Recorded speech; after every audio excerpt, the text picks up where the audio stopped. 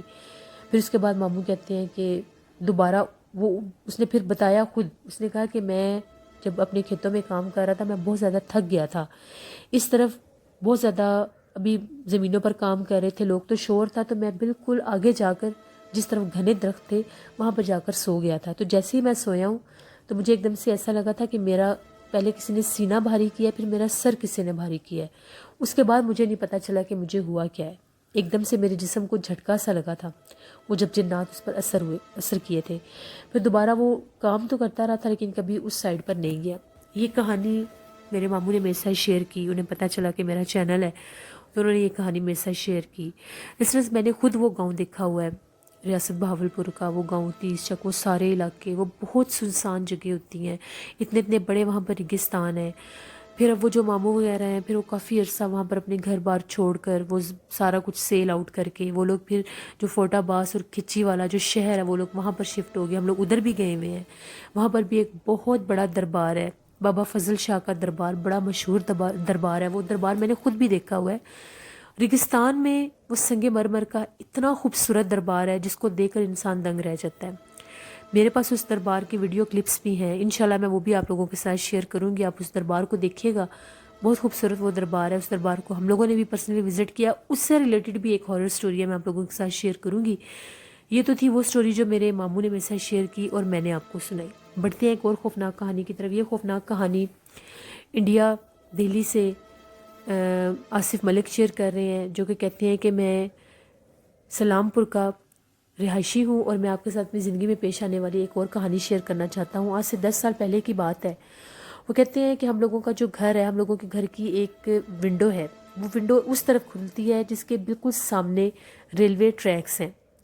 تو ایک دفعہ وہ کہتے ہیں میں اپنی ونڈو میں کھڑا ہوا تھا تو میں نے دیکھا کہ ایک آدمی نے یا تو سوسائڈ کی یا اس کے ٹرین سے ٹکر ہوئی, جو بھی ہوا, یعنی ٹرین کی وجہ سے وہ آدمی کچلا گیا. جب ایک آدمی کے اس طرح سے کچلے جانے کا سب کو پتہ چلا کہ اس کا ایکسیڈنٹ ہوا ہے تو سب لوگ اس کو دیکھنے گئے.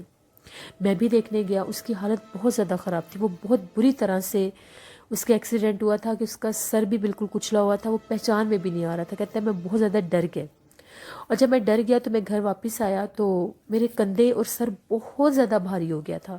ایسا لگ رہا تھا کہ پتہ نہیں مجھے کیا ہو گیا, میری طبیعت بہت سا خراب ہو گئی, مجھے بخار ہو گیا. ساری رات میں ڈرتا رہا. مجھے ایسا لگا کہ میرے کمرے میں کوئی موجود ہے, کوئی میرے پاس کھڑا ہے, کوئی مجھے اس طرح سے ہلا جلا رہا تھا. جب میری آنکھ لگتی تھی تو مجھے کوئی ڈرانے کے لیے, جیسے مجھے کوئی چھیڑتا ہے تو میں ایک دم سے کام کر جب جاگ جاتا تھا تو میں نے دیکھا ایک کالے رنگ کا بہت خوفناک چہرے والا کوئی سایہ نما چیز میرے پاس کھڑی ہے. میں نے چیخیں مارنا شروع کر دی. 1-2 دن اس نے مجھے بہت زیادہ ڈرایا. پھر میرے ماموں تھے, وہ بہت زیادہ دم درود کیا کرتے تھے. ماموں کو پتہ چلا, ماموں آئے. ماموں نے جب مجھے دم کیا تو ماموں نے یہ بتایا کہ میرے اوپر جن کا سایہ ہوا ہے, جن کا اثر ہوا ہے. کیونکہ میں اس وقت اس چیز کو دیکھ کر آیا تھا, وہ جو ایکسیڈنٹ انسان کسی کا ہوا تھا, اس کی جو جس طرح سے اس کی ڈیڈ باڈی کی جو کنڈیشن تھی, ایک وہ بھی خوف تھا. دوسرا وہ کہتے ہیں وہیں سے میرے اوپر جنات کا اثر ہوا. پھر میرے ماموں نے مجھے تعویذ دیے, میں نے گلے میں تعویذ پہنے. انہوں نے مجھے مسلسل کچھ دن دم کیا, تب جا کر کچھ دنوں کے بعد میری طبیعت ٹھیک ہوئی. لیکن وہ کہتے ہیں کہ مجھے خواب بہت ڈرانے آنے لگ گئے تھے. مجھے ایسا لگتا تھا کہ مجھے خواب میں کوئی آ کے ڈراتا ہے. وہ ڈراؤنے خواب ڈیلی بیسس پر مجھے آتے تھے, لیکن میں کچھ عرصے کے بعد ٹھیک ہو گیا تھا. یہ آصف ملک نے انڈیا سلام پور سے اپنی کہانی شیئر کی تھی. بہت شکریہ آصف آپ کا. لسنرز, میں پہلے بھی اس بات کا ذکر کر چکی ہوں, جو ریلوے ٹریکس ہوتے ہیں وہ ان کے بعض حصے جو ہوتے ہیں وہ بہت زیادہ آسیب زدہ ہوتے ہیں, کیونکہ وہ جگہ ویران رہتی ہے, آبادیوں سے ہٹ کے ہوتی ہے. بعض اوقات جنات انسان پر اس حد تک حاوی ہو جاتے ہیں کہ وہ انسان سے ایسے قدم بھی اٹھوا دیتے ہیں کہ اپنی جان ہی انسان لے لیتا ہے. اللہ سے رحم مانگنا چاہیے ہمیشہ. آیت کرسی پڑھ کر, قرآن پاک پڑھ کر اپنے اوپر حصار کیا کریں، 5 وقت کی نماز پڑھ کے اللہ سے دعا کیا کریں کہ اللہ ہمیں ایسے بھیانک حملوں سے محفوظ رکھے۔ انسان بالکل بھی نہیں جانتا کون سی جگہ سیف زدہ ہے، کس جگہ پر جنات انسان کو وکٹم کر سکتے ہیں، اس پر اٹیک کر سکتے ہیں۔ اپنا خیال رکھا کریں۔ میرے کچھ لسنرز کہتے ہیں آپ کی آواز اونچی نہیں آتی، تو میں انشاءاللہ تعالیٰ یہ جیسے ہی معاملات کچھ کلیئر ہوتے ہیں میں انشاءاللہ اپنا مائک لے رہی ہوں ایک اور۔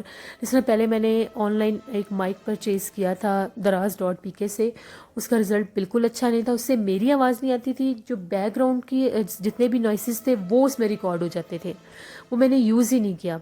جیسے انشاءاللہ یہاں پر مارکیٹس اوپن ہوتی ہیں تو میں خود پرسنلی جا کر تو انشاءاللہ جو اچھا پروفیشنل مائک ہوتا ہے وہ میں خریدوں گی، اور میں بہت کوشش کروں گی کہ میری آواز آپ لوگوں تک لاؤڈ آ سکے اور آپ لوگوں کو میری سٹوری کی سمجھ آ سکے۔ اپنا بہت خیال رکھا کریں، نوشین کو دعا میں یاد رکھا کریں۔ آپ لوگ بھی اپنی کہانیاں شیئر کر سکتے ہیں ڈسکرپشن باکس میں دیے گئے ای میل آئی ڈی پر۔ آپ لوگوں کو آج کی خوفناک کہانیاں کیسی لگیں، اپنا فیڈ بیک مجھے ضرور دیں۔ آپ لوگوں کے سپورٹ کی وجہ سے، آپ لوگوں کی اتنے رسپیکٹ کی وجہ سے میں آج اس مقام پر پہنچی ہوں، اللہ نے مجھے کامیاب کیا ہے۔ بہت شکریہ لسنر صاحب کا، اسی طرح سے مجھے سپورٹ کرتے رہیں۔ مجھے آپ لوگوں سے اسی طرح کی سپورٹ چاہیے، اسی طرح کی رسپیکٹ چاہیے۔ اللہ آپ سب کو بہت زیادہ خوش رکھے، مجھے اپنی دعا میں یاد رکھیے گا۔ کل آپ لوگوں کے ساتھ پھر ملاقات ہوگی کسی نئی خوفناک کہانی میں۔ Thank you for watching, stay blessed. اور آج مدرس ڈے ہے، میری طرف سے میرے جتنے بھی لسنرز سن رہے ہیں، میری جتنی بھی آنٹی سن رہی ہیں، جتنی بھی فیمیل سن رہی ہیں جو میری مدر کی ایج کی ہیں، ان سب کو میری طرف سے ہیپی مدرس ڈے۔ اللہ آپ سب کو خوش رکھے، آپ کے پیرنٹس کو آپ کے سر پہ سلامت رکھے، آپ کی مدرس کو آپ کے سر پر سلامت رکھے، میری مدر کو میرے سر پر سلامت رکھے، آمین ثم آمین۔ Thank you for watching, stay blessed, اللہ نگہبان۔